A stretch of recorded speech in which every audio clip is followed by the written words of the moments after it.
নবীজির কাছে গিয়ে বললেন, ইয়া রাসূলুল্লাহ, ইয়া হাবিবাল্লাহ, একটু আগে আমি আয়াত শুনতে পাইলাম, হযরত বেলাল, হযরত আব্দুর রহমান বিন আওফের কণ্ঠে আয়াত শুনতে পাইলাম। আল্লাহ সুবহানাহু ওয়া তাআলা বলেছে যে পশ্চিম কালে তোমরা কল্যাণ লাভ করতে পারবে না, পশ্চিম কালে কল্যাণ লাভ করতে পারবে না যতক্ষণ না পর্যন্ত তোমাদের মহব্বতের জিনিস, তোমাদের প্রিয় জিনিস আল্লাহ তাআলা না করবে, ততক্ষণ পর্যন্ত আল্লাহর কাছে কল্যাণ পাওয়া যাবে না। হযরত আবু তালহা বলেন, ইয়া রাসূলুল্লাহ, ইয়া হাবিবাল্লাহ, তো আপনি শুনে নেন, আমার কাছে একটা মহব্বতের প্রিয়, আমার কাছে একটা মহব্বতের বাগান আছে, মসজিদে নববীর পাশে একটা খেজুরের বাগান, এই বাগান আমার কাছে বেশি প্রিয়, এই বাগান আমার কাছে মহব্বত করি। ইয়া রাসূলুল্লাহ, ইয়া হাবিবাল্লাহ, আল্লাহর জন্য, আল্লাহ রাসূলের জন্য, ইসলামের জন্য, দ্বীনের জন্য আমি বাগানটা দান করে দিলাম। সুবহানাল্লাহ। চ্যানেল ঝাড়ফুঁক চিকিৎসা, সকল রোগের শিফা, কোরআনের শিফা। সাবস্ক্রাইব করুন এবং পাশে থাকুন। ধন্যবাদ। আল্লাহ রাব্বুল আলামিন এই কোরআনে কারীমকে আল্লাহ সুবহানাহু ওয়া তাআলা দুটি ভাগে ভাগ করেছেন, যে একটা হলো মক্কি জীবনী আর একটা মদিনা জীবনী। যখন কোরআনটা নাযিল হয়ে যায়, মক্কায় যে সমস্ত ওইগুলো নাযিল হয়ে যায়, ওই আয়াতগুলোকে আল্লাহ নবী সাহাবায়ে কেরামদের সামনে বর্ণনা করার জন্য, রিপ্লে করার জন্য একটা জায়গা ঠিক করেছিলেন, নাম তার দারে আরকান, আরকান বিল আরকান সাবাক আর দক্ষিণ পাশে। কারণ তখন তো কাফের বেঈমানদের হাতে রাষ্ট্র ক্ষমতা, বিশ্বনবী একজন দেশের সাধারণ নাগরিক। যখন মক্কা হিজরত নাযিল হয়ে যায়, তখন আল্লাহ নবী সাহাবায়ে কেরামদেরকে রাতের মধ্যে ওই জায়গার মধ্যে যাওয়ার জন্য আলটিমেটাম দিলেন। এরপর যখন মদিনায় যে সমস্ত ওহীগুলো নাযিল হয়েছে, এই আয়াতগুলোকে আল্লাহ নবী সাহাবায়ে কেরামদের সামনে বর্ণনা করার জন্য, রিপ্লে করার জন্য, এলান দেওয়ার জন্য আল্লাহ নবী দুজন সাহাবী জানিয়ে করছিলেন। একজন নাম হযরত বেলাল রাদিয়াল্লাহু তাআলা, আর একজন নাম হযরত আব্দুর রহমান বিন আওফ রাদিয়াল্লাহু তাআলা। যখন এই নাযিল হয়ে গেলেন, তখন তো বিশ্বনবী জনাবে মুহাম্মদ রাসূলুল্লাহ সাল্লাল্লাহু আলাইহি ওয়াসাল্লাম, তখন বিশ্বনবীর হাতে রাষ্ট্র ক্ষমতা, তখন তো কাফের বেঈমানরা ভিড়। যখন এই নাযিল হয়ে গেলেন, রাসূল পাক সাল্লাল্লাহু আলাইহি ওয়াসাল্লাম নোটিশ জারি করে দিলেন, ফরমান জারি করলেন, ও সাহাবারা, আয়াত নাযিল হয়ে গেছে। তখন আল্লাহ নবী হযরত বেলালকে বললেন, বেলাল, তুমি ওই পাহাড়ের মধ্যে যাও। আব্দুর রহমান বিন আওফকে বললেন, আব্দুর রহমান বিন আওফ, তুমি ওই পাহাড়ের মধ্যে যাও। তখন এরা দুইজন পাহাড়ের মধ্যে গেলেন। পাহাড়ের মধ্যে যখন গেলেন, যাওয়ার পরে এরা যখন গেলেন, যাওয়ার পরে এরা খান বর্ণনা করলেন, লান তানালুল বিররা হাত্তা তুনফিকু মিম্মা তুহিব্বুন ওয়া মা তুনফিকু মিন শাইইন ফাইন্নাল্লাহা বিহি আলীম। আল্লাহু আকবার, আল্লাহু আকবার। যখন সাহাবায়ে কেরাম হযরত বেলাল, হযরত আব্দুর রহমান বিন আওফ যখন বর্ণনা করলেন, তখন মক্কা ওই রাষ্ট্র ভাষা ছিল আরবি, জাতীয় ভাষা আরবি। তখন এই আয়াতটা আবু তালহা রাদিয়াল্লাহু তাআলা একজন সাহাবী, মদিনার আনসার সাহাবী, বিরাট বড় মানুষ, তার কানের মধ্যে চলে গেলেন। যখন চলে গেলেন, তখন তিনি বিশ্বনবীর দরবারে গেলেন, নবীজির কাছে গিয়ে বললেন, ইয়া রাসূলুল্লাহ, ইয়া হাবিবাল্লাহ, একটু আগে আমি আয়াত শুনতে পাইলাম, হযরত বেলাল, হযরত আব্দুর রহমান বিন আওফের কণ্ঠে আয়াত শুনতে পাইলাম। আল্লাহ সুবহানাহু ওয়া তাআলা বলেছে যে পশ্চিম কালে তোমরা কল্যাণ লাভ করতে পারবে না, পশ্চিম কালে কল্যাণ লাভ করতে পারবে না যতক্ষণ না পর্যন্ত তোমাদের মহব্বতের জিনিস, তোমাদের প্রিয় জিনিস আল্লাহ তাআলা না করবে, ততক্ষণ পর্যন্ত আল্লাহর কাছে কল্যাণ পাওয়া যাবে না। হযরত আবু তালহা বলেন, ইয়া রাসূলুল্লাহ, ইয়া হাবিবাল্লাহ, তো আপনি শুনে নেন, আমার কাছে একটা মহব্বতের প্রিয়, আমার কাছে একটা মহব্বতের বাগান আছে, মসজিদে নববীর পাশে একটা খেজুরের বাগান, এই বাগান আমার কাছে বেশি প্রিয়, এই বাগান আমার কাছে মহব্বত করি। ইয়া রাসূলুল্লাহ, ইয়া হাবিবাল্লাহ, আল্লাহর জন্য, আল্লাহ রাসূলের জন্য, ইসলামের জন্য, দ্বীনের জন্য আমি বাগানটা দান করে দিলাম। সুবহানাল্লাহ, আল্লাহু আকবার। আল্লাহ নবীর সাহাবীরা কিরকম ঈমানদার ছিলেন।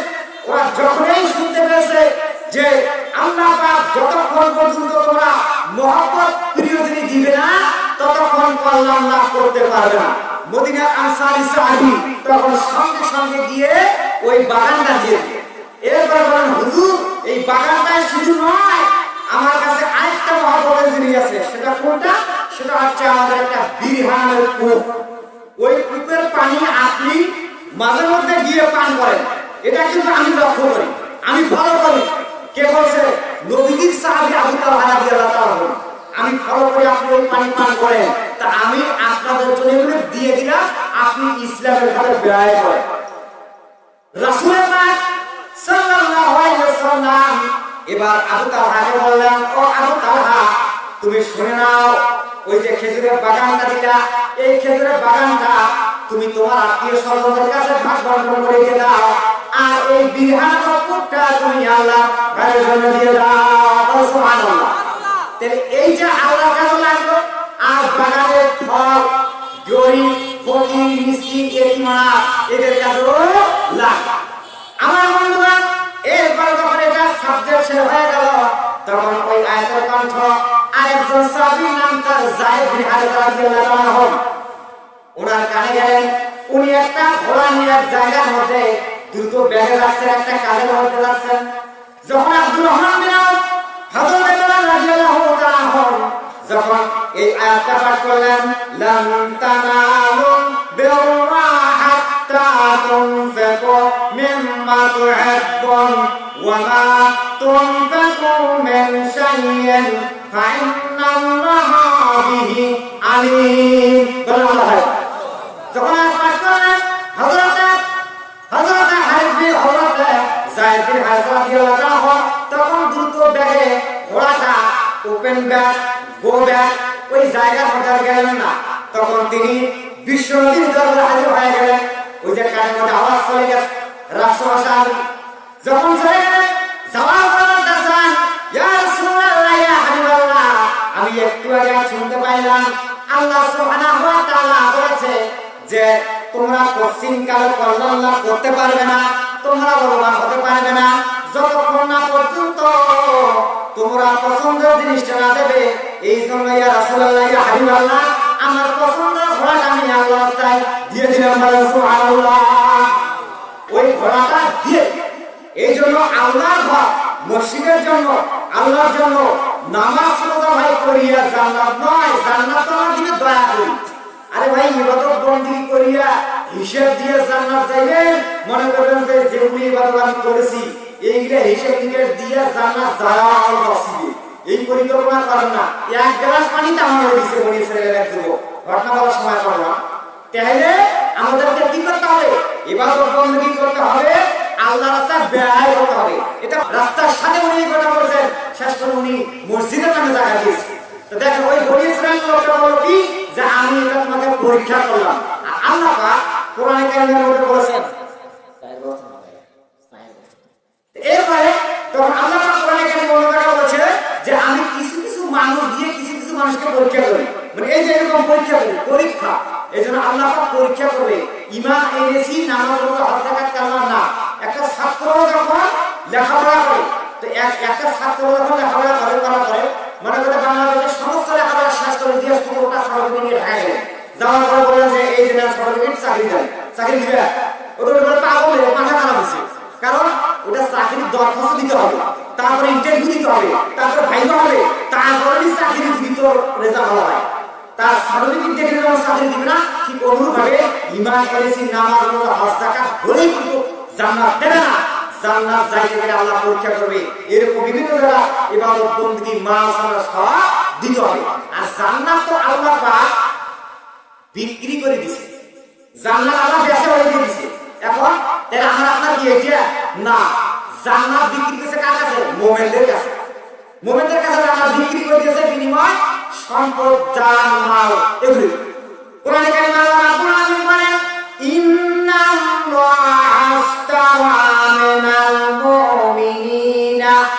আল্লাহ সুবহানাহু ওয়া তাআলা বলেন সূরা তাওবার মধ্যে একটা বলে দাও তো, সূরা তাওবার 111 নম্বর, যে আমি তো নিশ্চয় মুমিনদের কাছ থেকে জান্নাত বিক্রি করে দিয়েছি, তার মাল সামনা এগুলো আমি ক্রয় করে নিয়েছি, বলে সুবহানাল্লাহ। তেলের জান্নাত যাওয়ার পর কি এগুলো টাকা পয়সা এগুলো দিতে হবে, আর এটা দিলে এক টাকা দিলে 10 টাকা। এই ওয়াজ ইনশাআল্লাহ আমরা ওস্তাদের মুখে প্রায় শুনেছি, এটা ওস্তাদের মুখে নয়, এটা কোরআনে কারিমে বলেছেন মান জাআবিল হাসানাতে, যে এক দিলে 10 টাকা। আমার বন্ধুগণ, রাসূল পাক সাল্লাল্লাহু আলাইহি ওয়াসাল্লামের একজন সাহাবী নাম তার হযরত আলী রাদিয়াল্লাহু তাআলা আনহু। আলী রাদিয়াল্লাহু তাআলা আনহু বাড়িতে আজকে প্রায় 3 দিন ধরে খাদ্য হয় নাই, চুলার মধ্যে আগুন জ্বলে নাই।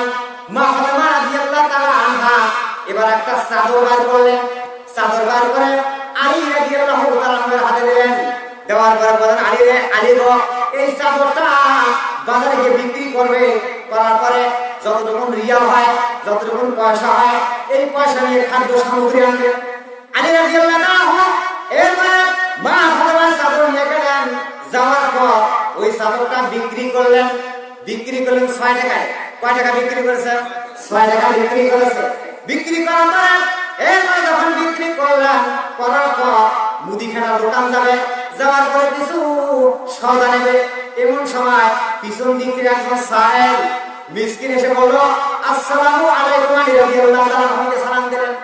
সালাম দেওয়ার তোমার হাতের মধ্যে দেখা যায় ওই যে পয়সা দেখা যায়, তুমি আল্লাহ আল্লাহকে কি দিবে না? কি আল্লাহ যখন আল্লাহর দোহাই দিয়েছে, আল্লাহর কথা বলেছে, তখন আলী রাদিয়াল্লাহু তাআলা সঙ্গে সঙ্গে ওই 6 টাকা দিলেন। বলেন সুবহানাল্লাহ। 6 টাকা দিয়ে দিয়েছে। দেওয়ার পরে তিনি মনমরত হয়ে গেলেন যে আমি তো 6 টাকায় চাদর বিক্রি করেছি। শেষ পর্যন্ত এক সাহেব, ওই যে কোরআনে কারিমে আল্লাহ বলছে যে সাহেবকে ধমক দিও না, ফকিরকে গালিগালাজ করো না, ধমক দিও না, কারণ আল্লাহ পাক খুশি হয়। আমার বন্ধুগণ, এবার যখন 6 টাকা দিলেন, দেওয়ার পর একটা যুবক কিছুক্ষণের মধ্যে এসে বলল, ওই রাস্তার মধ্যে একটা ঘোড়া দেখা যায়, এই ঘোড়াটা আমি বিক্রি করব, ঘোড়াটা তুমি কিনে নেবে নাকি? আলী রাদিয়াল্লাহু তাআলা বললেন, তোর মাথা খারাপ, তুই কি পাগল? আরে 6 টাকা দিয়ে আমি একটা চাদর বিক্রি করেছি, কিন্তু 6 টাকায় ফকিরকে দিয়েছি, আমার কাছে কোনো পয়সা নাই। যুবকটা বলল, আমি তো ঘোড়াটা বিক্রি করব, কিন্তু তোমার কাছে বিক্রি করব নগদ মূল্যে বিক্রি করব না, আমি ঘোড়াটা বাকিতে বিক্রি করব। আর বাকিতে বিক্রি করার পরে ঘোড়া যখন বিক্রি করবে, বিক্রি করার পর ওয়াজা লাভটা হবে, লাভটা তুমি নেবে, আর আমার বাকি পয়সাটা দিয়ে দেবো। সুবহানাল্লাহ। আমার বন্ধুগণ, যখন ওই সাহাবী ওই যুবকটা এবার আলীকে বলল, আমি বাকি দেবো, আগে ঘোড়া দিয়ে দেবো। এরপর আলী বললেন, ঠিক আছে, বাকিতে দেবে। বড় ঘোড়ার দাম কত রিয়াল? কয় টাকা রেখেছো? তখন আলী রাদিয়াল্লাহু তাআলা বলেন, কয় টাকা রেখেছো? যুবকটা বলল, আপনি কয় টাকা দেবে? আলী বলল, কয় টাকা কত দাম রেখেছো? এবার যুবকটা বলল, আমি ঘোড়ার দাম বেশি নেব না, আমি ঘোড়ার দাম তোমার কাছ থেকে 40 টাকা নিয়ে নেবো। বলে সুবহানাল্লাহ। 40 টাকা নেবো। এবার 40 টাকা নেওয়ার পর যত লাভ হবে, লাভের টাকাটা তোমার, 40 টাকা আমার। এরপরে হযরত আলী রাদিয়াল্লাহু তাআলা ঘোড়াটা নিয়ে আবার বাজারে চলে গেলেন। যাওয়ার পর একজন যুবক ক্রেতা এসে বলল, ঘোড়া কি বিক্রি করবে? আলী রাদিয়াল্লাহু তাআলা বললেন, হ্যাঁ, ঘোড়া বিক্রি হবে। বলে, ঘোড়ার দাম কত রেখেছো? আলী রাদিয়াল্লাহু তাআলা বললেন, কত দিবা? কত রেখেছো? কত দিবা? এবার বলল, তুমি কত দিবা? এবার ক্রেতা বলল, ও আলী, শোনো, তোমার ঘোড়ার দাম আমি বেশি দাম দাবি করবো না, তোমার ঘোড়ার দাম 100 রিয়াল দেবো। বলেন সুবহানাল্লাহ। কত? 100 রিয়াল।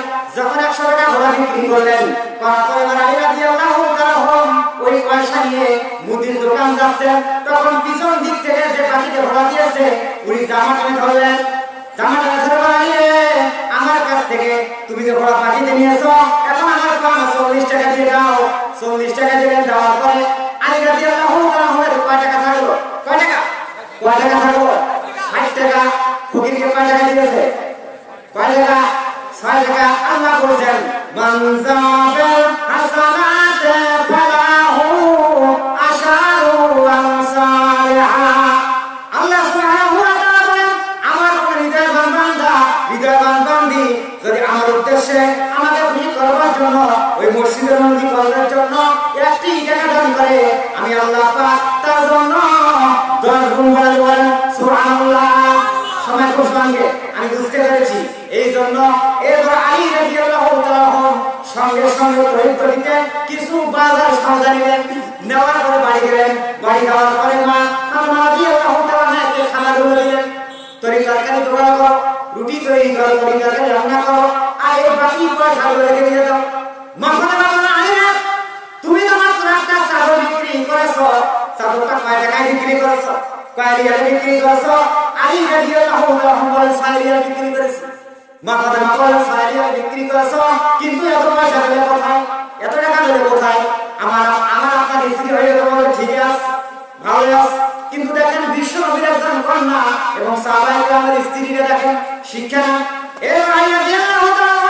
এরপরে ঘটনা শোনালেন, শোনার পরে বললেন, ফাতেমাকে বললেন, ও ফাতেমা তুমি কি আল্লাহ কোরআন পড়ো নাই? আল্লাহ সুবহানাহু ওয়া তাআলা বলেছেন 1 টাকা দান করলে আল্লাহ পাক 10 টাকা দিয়ে বলেন সুবহানাল্লাহ। বিক্রি হয়ে গেল। যখন বাজার সওদা আনলেন, আনার পরে এবার বিশ্বনবী জনাবে মুহাম্মদ রাসূলুল্লাহ সাল্লাল্লাহু আলাইহি ওয়াসাল্লাম মসজিদুল নববীর মধ্যে গেলেন পরের দিন ফজর নামাজ পড়ার জন্য। ফজর নামাজ পড়লেন, পড়ার পরে বিশ্বনবীর দরবারে গেলেন হযরত আলী রাদিয়াল্লাহু তাআলা। আলী রাদিয়াল্লাহু তাআলা এরপরে গেলেন বললেন, ইয়া রাসূলুল্লাহ, ইয়া হাবিবাল্লাহ, গতকাল রাতে এরকম একটা দৃশ্য হয়েছে। রাসূল পাক সাল্লাল্লাহু আলাইহি ওয়াসাল্লাম মুস্কি মুস্কি হাসতেছেন। নবীজি বলেন, আলী তোমার কাছে যে যুবকটা ঘোড়াটা বিক্রি করেছে বাকিতে, ওই যুবকটা কি তুমি কি চেনো? কয় না চিনি না। আল্লাহ নবী বলেন, ও আলী তুমি যে ওই যে ফকিরকে 6 টাকা দিয়েছো, আল্লাহ সুবহানাহু ওয়া তাআলা খুশি হয়েছে, এই জন্য ওটা সাধারণ কোনো যুবক নাই, ওইটা আল্লাহ সুবহানাহু ওয়া তাআলা একটা যুবকের আকার আকৃতি দিয়ে ওটা স্বয়ং ইসরাফিল আলাইহিস সালাম থেকে বানাইছে, বলেন সুবহানাল্লাহ। ইসরাফিল। এবার নবী বলেন, আলী তোমার কাছ থেকে ঘোড়াটা 100 রিয়াল কিনে নিল, এই যুবকটা কি তুমি চেনো? আলী বলেন, না চিনি না। এবার নবী বললেন, ও আলী তোমার কাছ থেকে যে ঘোড়াটা কিনে নিয়েছে 100 রিয়ালে যে কিনে নিয়েছে, ওই যুবকটাও সাধারণ কোনো যুবক নয়, ওই যুবকটা হইলেন স্বয়ং আল্লাহ রাব্বুল আলামিনের ফেরেশতা জিবরিল আলাইহিস সালাম। বলা হয় দেখেন আল্লাহ সুবহানাহু ওয়া তাআলা বলেছে যে ইন্নাল্লাহা আশতারা আলাল মুমিনিনা আনফুসাহুম, যে ঠিক আছে বুঝতে পেরেছি। এই জন্য আল্লাহর কাছে গেছে, আমি আপনাদের কাছে আশাবাদী যে এইটা প্রথম বার্ষিকী মাহফিল। আমার ওস্তাদ মোহাম্মদ আতাউল্লাহ সরকার উনি আসবে, প্রাণ খুলে কথাবার্তা বলবে, আমরা শুনবো। এই মাহফিলটাকে অবস্থা করবেন না। এই কোরআন আমি ফার্স্টে বলেছি, এই কোরআনই জান্নাত নিয়ে যাবে, কোরআনই জাহান্নাম নিয়ে যাবে। এই জন্য আপনার কি করণীয় যে আমরা এখানে শুনতে আসবো, আল্লাহ হুকুম মাফিক অনুযায়ী আমরা এভাবে বন্দী করবো। আবার শুধু কেউ বলে কি নামাজ পড়ে হজ যাকাত পড়ে আবার বিড়ি খায়, আবার সিগারেট মদ গাঁজা ফ্রাশ খেয়ে এক মাহে রমজান মাসে, এক মিনিট, মাহে রমজান মাসে আমাকে আমার মসজিদের মুসলিম প্রশ্ন করছিল, হুজুর সুগান কোন জিনিস খাওয়া যাবে? সুগান কোন? আমি চিন্তা করলাম এই হারাম করে বিড়ি খেয়ে, এই বিড়ি খেয়ে আমি বললাম যে ভাই এটা বুঝলে আমার কাছে নাই। এই জন্য কি করতে হবে, ইবাদত বন্দেগী করবো, কিন্তু তো জানা আছে যে মদ গাঁজা জুয়া ফ্রাশ খেয়ে তারপর নামাজ পড়বেন, আল্লাহ নাম করবেন, আবার আপনি ওগুলো জানবে কেন? ভারতের কবি আল্লামা হাজি বলতেছে, মসজিদ মে যাকে নামাজ পড়ো, হোটেল পে যাকে শরাব পিও, মসজিদ মে যাকে নামাজ পড়ো, হোটেল পে যাকে শরাब पियो, ताकि रहमान भी राजी रहे, शैतान भी नाराज ना हो। আল্লাহ হারি বলেছেন মসজিদে গিয়ে নামাজ পড়ে আল্লাহ যেন খুশি থাকে, শয়তান বেটা যেন নারাজ না হয়। নাউজুবিল্লাহ। এটা করা যাবে? করা যাবে না। সম্মানিত উপস্থিতি, যতটুকু কথাবার্তা বললাম এই কথাবার্তার ভিত্তি স্থাপন করে আমাদেরকে বাকি জীবনটা ইবাদত আমল করার তৌফিক দিতে আমিন।